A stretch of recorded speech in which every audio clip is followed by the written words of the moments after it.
Ya, izinkan saya untuk memberikan perkenalan singkat saja mengenai paroki kita tercinta, Paroki Cilincing Gereja Salib Suci.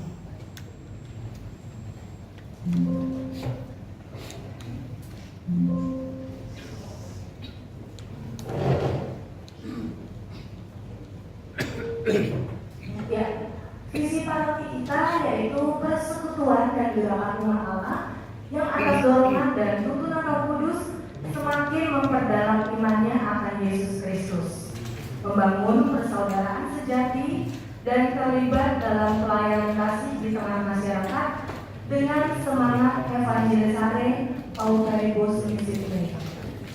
Aku diutus mewartakan kabar baik kepada orang miskin, yang ini juga merupakan moto dari Kongregasi Misi atau CM.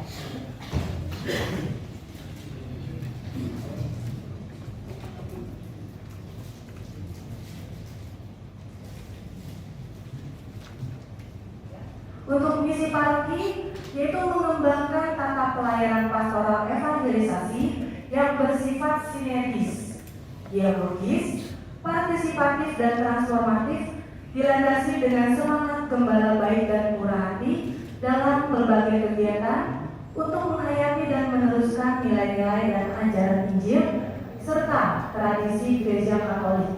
Dalam hal pertama, mewujudkan persaudaraan sejati di lingkungan umat basis dengan menyapa, mengenal, peduli, dan berbela rasa. Yang kedua, menggiatkan dan memberdayakan lingkungan umat basis untuk menuju pada kemandirian. Dan yang ketiga, memberikan pelayanan kasih di tengah masyarakat, terutama bagi keluarga miskin. Ya, ini sedikit sejarah dari Paroki Cilincing. Awalnya ini kita merupakan stasiun timur. Paroki Cilincing merupakan buah pemekaran dari Paroki Tanjung Priuk pada tahun 77. Rintisan pendirinya sudah dimulai sejak tahun 60-an dengan berdirinya salah satu stasiun di Paroki Tanjung Priuk yang disebut Stasiun Timur. Stasiun Timur ini letaknya di sebelah timur pelabuhan Tanjung Priuk, makanya disebut dengan Stasiun Timur.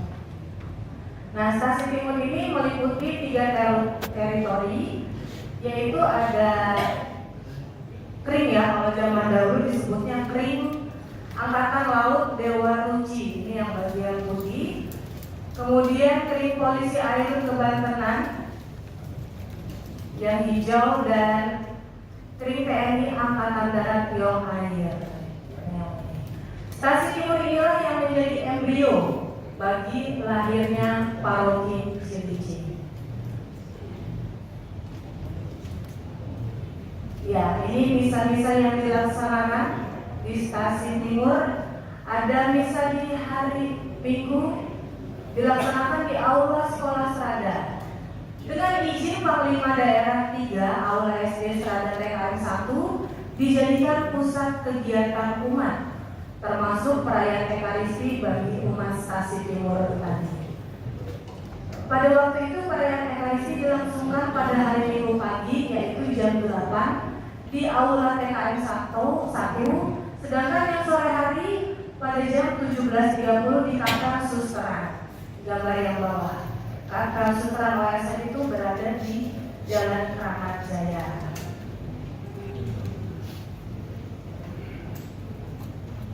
Ya, pada tahun 1976, Bapak Uskup Monsinyur Leus Porto SY mengutus 2 orang imam dari Kongregasi Marino, yaitu Romo Robert F. Baudouin, MM.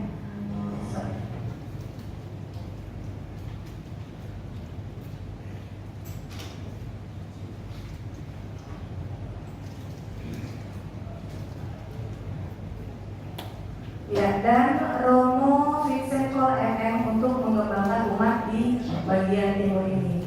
Kemudian di tanggal 1 Januari 1977 diperingati sebagai hari lahirnya Paroki Cilincing. Hal ini ditandai dengan pembaptisan 2 orang bayi di Kapel Susteran OSS di Jalan Kramat Jaya. Kemudian sejak saat itu umat Stasiun Timur memiliki administrasi administrasi sendiri, terpisah dari paroki induknya, yaitu Santo Fransiskus Xaverius. Kemudian ada rumah di daerah Kebantenan dijadikan sebagai pastoral. Ini suratnya. Secara resmi paroki Cilincing berdiri penuh sejak tanggal 7 Februari 1978 berdasarkan surat keputusan Uskup Agung Jakarta Monsinyur Leo Sukoto SY dengan nomor SK 112A/3-25/3/78 tentang pernyataan berdirinya pengurus dana Gereja Salib Suci Tugu Cilincing, Jakarta. Ada 5 lingkungan dari paroki baru di surat Santo Yohanes Bosco, Santo Mikael, Santa Bernadette, Santa Maria Magdalena, dan Santo Andreas. Ya, ini pada tahun 1981 pengembalaan umat di paroki Cilincing diserahkan yang tadinya dari kongregasi Metno diserahkan kepada CM, kongregasi misi. Wujud pimpinan paroki diserahkan pastor Badwin kepada pastor FN Kuartadi CM yang menjadi pastor CM pertama di paroki Cilincing. Ini perkembangan umat dan lingkungan sampai dari tahun 1977 sampai 1986. Kurang lebih selama 9 tahun berkembang menjadi 3 wilayah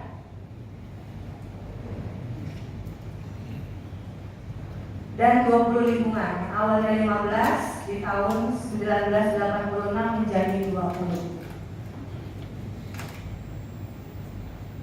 Nah, ini pembagiannya. Wilayah 1 yang tadi ini Yornair, ini wilayah 3 dan wilayah 2 Komplek Dewa Ruci. Ini pembagian lingkungannya.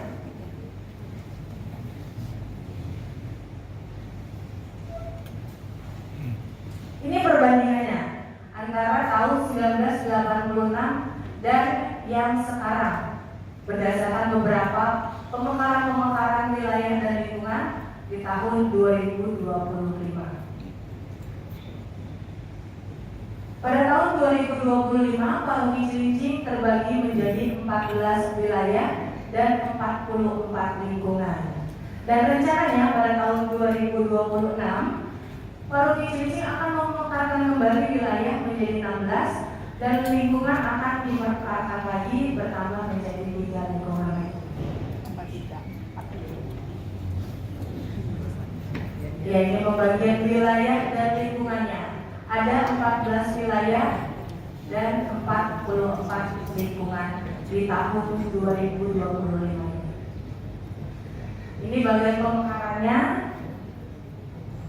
Di tahun 2025 itu terakhir ada 3 lingkungan baru di tahun lalu. Ini 14 wilayah. Lanjut. Ya, berdasarkan wilayah pemerintahan, paroki Cilincing berada di 4 kecamatan. 3 kecamatan Jakarta Utara dan 1 kecamatan di Kabupaten Bekasi. Di Kecamatan Jakarta Utara itu ada 3 kecamatan yaitu Koja, Cilincing, dan sedikit Kelapa Gading. Untuk Kabupaten Bekasi kita ada 1 kecamatan di sini, Kecamatan Tarumajaya. Ini di kecamatan ini full 1 lingkungan, yaitu lingkungan Veronica.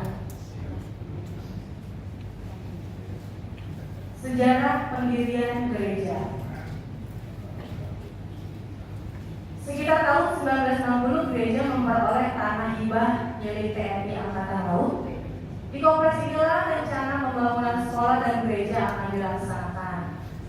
Oleh karena terkena proyek pembuatan jalan raya Cakung Cilincing, maka gereja tidak bisa dibangun di tanah tersebut, jadinya nggak jadi di tanah tersebut. Pada pertengahan 1978, paroki berhasil mendapatkan tanah ini berlokasi di Jalan Tugu 8. Sekarang ini yang menjadi nomor 12. Tanah ini segera dibeli oleh KAJ untuk membangun gereja paroki. Bentuknya gereja paroki pertama yang dikenal umat sebagai gereja Beden. Mungkin Bapak Ibu ada yang sudah mengalami pada saat masa gereja Beden ini? Oh, Bapaknya sendiri ya. Luar biasa. Ya, gereja paroki pertama dikenal umat sebagai gereja Beden. Gereja ini dibangun tahun 1978, merupakan gereja sementara sambil menunggu pembangunan gereja paroki selesai. Gereja dibangun secara gotong royong oleh umat dengan pekerjaan bakti. Kemudian gereja paroki selesai dibangun dan diberkati pada tahun 1986. Gereja ini dirancang oleh Romo Mangun dengan konsep pendopo. Inilah gereja yang dikenal dengan gereja tanpa dinding. Benar-benar tidak ada dindingnya, Bapak Ibu, cuma besi-besi penyangga saja. Rencana pembangunan telah dimulai tahun 1978 oleh Romo Bob MM dan diselesaikan oleh Romo Warta ICM pada tahun 1986. Karena kondisi gereja yang sudah memprihatinkan, mendorong Romo Wahyu atau nama lengkapnya Romo Antonius Wahyu Diana CM pada tahun 2026 untuk memugar gedung gereja agar tidak semakin rusak dan supaya lebih memadai lagi sebagai tempat ibadah dan berdoa. Renovasi ini selesai pada tahun 2009. Kemudian pada November 2016, paroki kembali bekerja dengan merenovasi bagian depan gereja Salib Suci yang ada tubuhnya. Gedung gereja boleh berubah, namun tidak ada lagi dinding-dinding terbuka. Namun, walaupun sudah ditembok, semangat spiritualitas gereja tanpa dinding tetap hidup dan menjadi semangat dalam mewartakan kasih Kristus kepada semua orang, terbuka untuk semua umat. Ya, berikut organigram Dewan Paroki. Ya.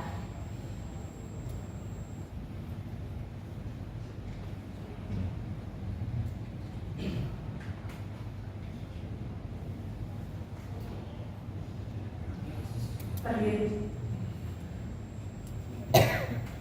Ini di Paroki Cilincing terdiri dari 19 DPH, 2 Romo dan 17 awam. Pembagiannya sudah mengikuti struktur dari KAJ dan kita mempunyai beberapa karya sosial di sini. Di antaranya Atma Berata, Lumba-Lumba, dan Magdalena. Ada beberapa sekolah juga yang berada di teritori Paroki Cilincing, yaitu Sekolah Seranda dan Masudiri. Kemudian ada 3 sutra juga yang di lingkup Paroki Cilincing, yaitu OSF, Putri Kasih, dan Sutra Alma. Berikut jumlah pelayan umat di tahun 2025. DPH 19, seksi dan subseksi sejumlah 46. Korwil dan wakorwil ini mohon maaf, typo harusnya ada 28 karena wilayah kita ada 14. Karena ada dua korwil yang mengundurkan diri karena pindah domisili, kemudian digantikan oleh wakorwil, dan ini tidak mempunyai korupan wakil. Menunggu nanti tahun 2026 itu pemilihan korwil baru, sehingga tersisa 20. Kok pakai istilah tersisa? Nah, jadi ada 26 yang aktif ya, Romo ya. Nanti kedepannya akan ada pengangkatan lagi untuk korwil yang penggantinya ya, Romo. Ya. Kita lanjut ke kali dan vokali. Ada 88. Tim liturgi paroki 28. Misdina 140, lektor 64, pemasmur 47, prodiakon 57, tim dekorasi liturgi 5, tim pemandu umat Katolik ada 28 tim, paduan suara ada 19 grup, organis 7, katekis 28, dan pembina BIA atau BIR ada 31. Ini masih ditambah sama calon-calon sudah termasuk ya. Baik, ini sudah termasuk calon-calon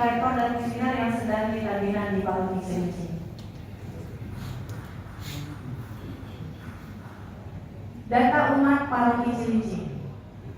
Ya, inilah jumlah umat di 4 tahun yang terakhir.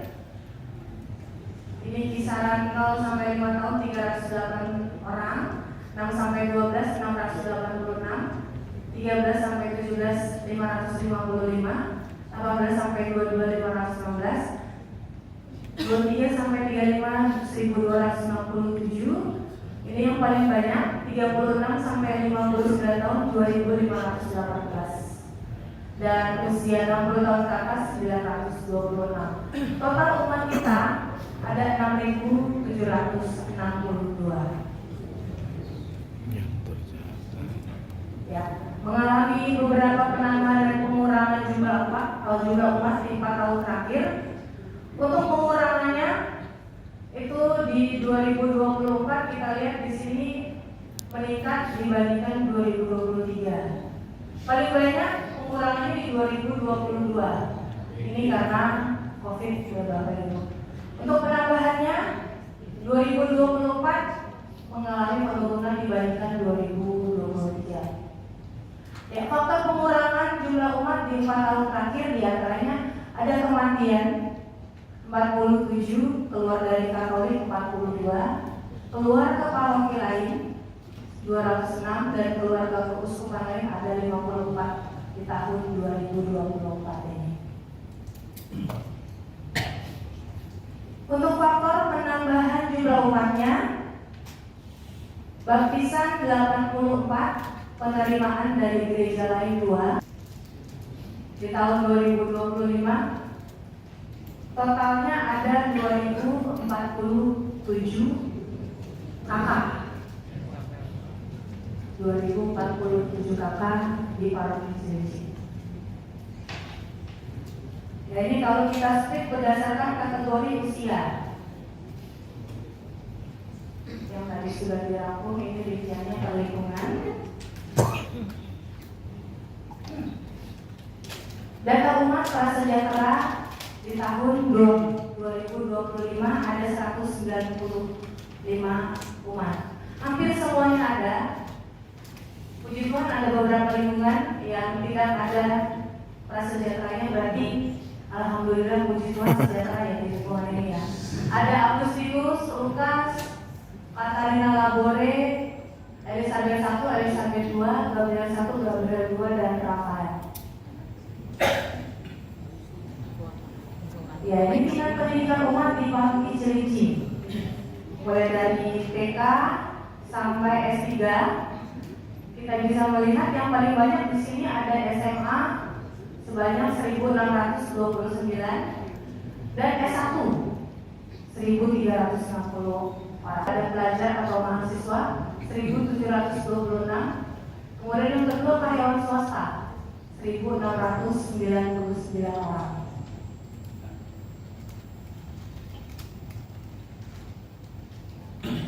Ya, di Paroki Cilincing memiliki beberapa karya sosial.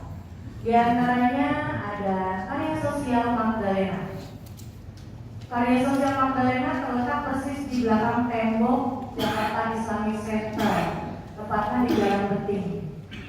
Karya ini dirintis pertama kali pada tahun 1976 oleh Pastor Robert Baldwin MM untuk memberi pendampingan bagi para PSK di lokalisasi Keramat Tunggal.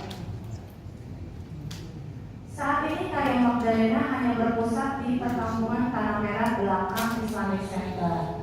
Ada banyak pemulung, tukang beca, pengamen, tukang mencuci. Dan ketika orang tua mereka bekerja, anak-anak tidak ada yang mengawasi rumah. Untuk menampung anak-anak tersebut, maka Magdalena Group mendirikan sekolah pra-sekolah dasar. Anak-anak bukan hanya diberi bekal pengetahuan, tetapi juga diberikan perbaikan gizi, pengawasan kesehatan, pendidikan perilaku baik. Dan karya sosial Magdalena pada akhirnya memfokuskan diri pada pokok kegiatan pada pendidikan prasekolah dan bimbel atau bimbingan belajar. Ini gambar-gambarnya. Ya, ini yang sudah direnovasi. Ini yang sudah direnovasi sekarang.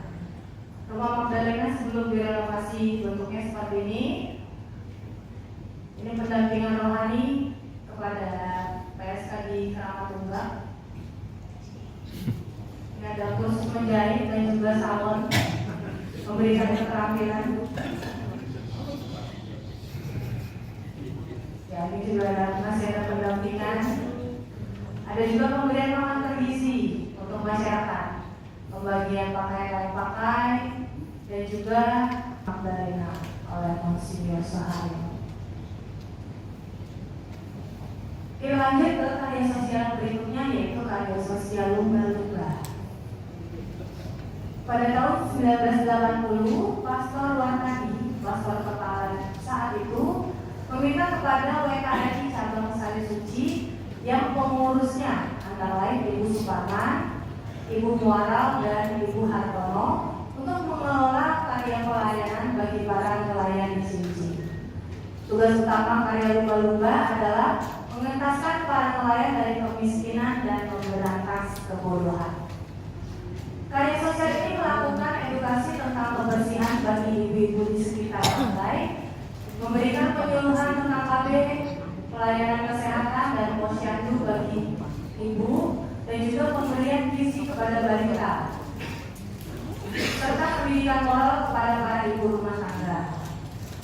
Karya sosial lumba-lumba juga memberikan pendidikan pada sekolah dasar bagi anak-anak nelayan, pemeriksaan kesehatan dan pemberian makanan sehat kepada lansia, pembagian pakai secara rutin kepada masyarakat.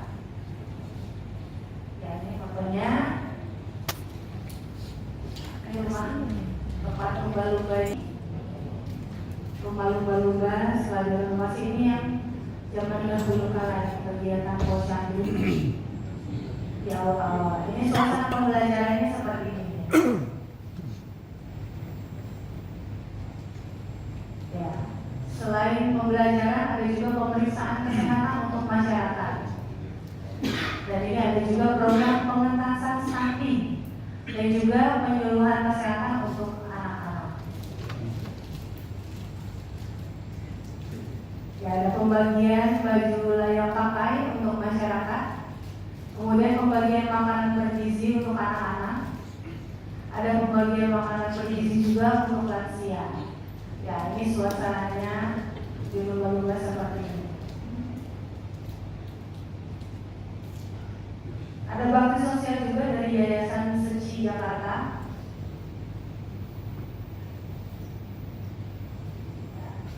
Rumah lumba-lumba juga dipinjam tempatnya sebagai tempat pemilihan. Nah, ini pertemuan umumnya yang ada. Berikutnya kita ke karya sosial Atmabrata. Berdirinya karya sosial Atmabrata di Provinsi Cilincing tidak terlepas dari ide Romo Antonius Wahyuliana CM yang ingin memanfaatkan poliklinik dari karya lumba-lumba yang terbengkalai untuk karya sosial paroki. Untuk menghidupkan kembali karya sosial, di bangunan bekas poliklinik lumba-lumba, Romo Antonius Wahyuliana memanggil Bruder Petrus pada tahun 2009.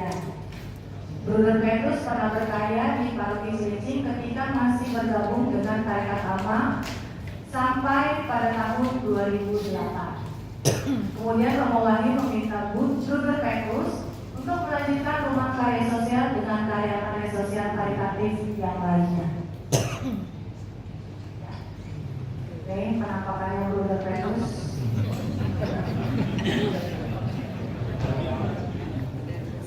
Pada awal bulan Maret 2010, Bruder Petrus memulai karya pelayanan di bangunan poliklinik yang sudah lama kosong. Pelayanan pertama adalah dengan pendampingan anak-anak sekolah tingkat dasar dengan tambahan belajar mereka di kampung sawah di Cilincing. Ini adalah sekolah sosial pertama Atmabrata yang dikenal juga dengan sekolah empang, karena dibangunnya di atas empang. Ini bawahnya masih air-air bu, empang. Ini adalah sekolah sosial pertama Atmabrata yang dikenal dengan sekolah empang. Dimulainya karya karitatif Atmabrata ditandai dengan pemberkatan sekolah oleh Romo Antonius Wahyuliana CM pada tanggal 7 Agustus 2010. Hari itu kemudian dikenang sebagai hari berdirinya Atma Brata. Karya sosial ini dinamakan Atma Brata, nama yang berarti tempat bernaung bagi jiwa-jiwa. Sekolah Emang ini saat ini sudah tidak ada karena telah digusur untuk pembangunan jalan tol Cilincing Cibitung. Namun karya sosial ini tetap berlanjut di lokasi yang sama, yaitu di Kampung Sawah. Ya, ini gambarnya taman bacaan Kampung Sawah. Ini rumah lansia 2 Atma Brata. Sampai tahun 2025 Atma Brata semakin berkembang dan eksis untuk menghadirkan karya belas kasih Allah kepada saudara-saudari kita yang miskin dan terlantar. Keberadaannya semakin dikenal oleh masyarakat luas dan dapat dilihat dari karya-karya yang berkembang sampai saat ini kita rasakan juga. Antara lain pendidikan prasekolah dasar, rumah pangan lansia, pelayanan kesehatan, rumah lansia, balai latihan kerja, rumah bagi ibu bersalin, pembagian sembako untuk masyarakat prasejahtera, operasi simpan pinjam, bantuan beasiswa, pelayanan orang dengan gangguan jiwa, dan rumah kontrakan bagi keluarga prasejahtera. Ya, ini foto-fotonya ada TK Atma Brata di Kampung Sawah. Kemudian ini suasana belajarnya seperti ini.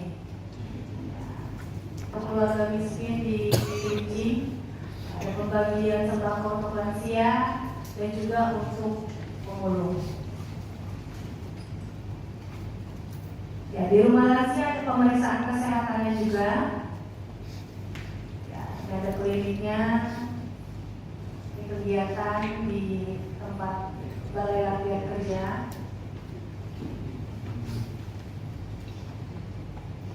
Ini para pengasuhnya, ada dari luar negeri juga. Peserta yang telah lulus, ini foto-fotonya. Ini kegiatan lansia di rumah lansia. Dari Atma Brata. Nah, ini Bruder sudah punya anak sebenarnya. Dari bayi-bayi yang lahir di rumah ibu bersalin. Jadi kita menampung ibu-ibu yang mungkin hamil di luar nikah dan tidak mempunyai keluarga, kita menampung di rumah ibu bersalin di sini. Ya, ini rumah Atma Brata, rumah antara untuk menampung ODGJ. Ada yang berminat? Jangan dulu ya. Ya, ini kunjungan Bapak Kardinal ke sekolah Emang pada masa Romo Wahyu. Dan sudah habis seperti kita. Terima kasih.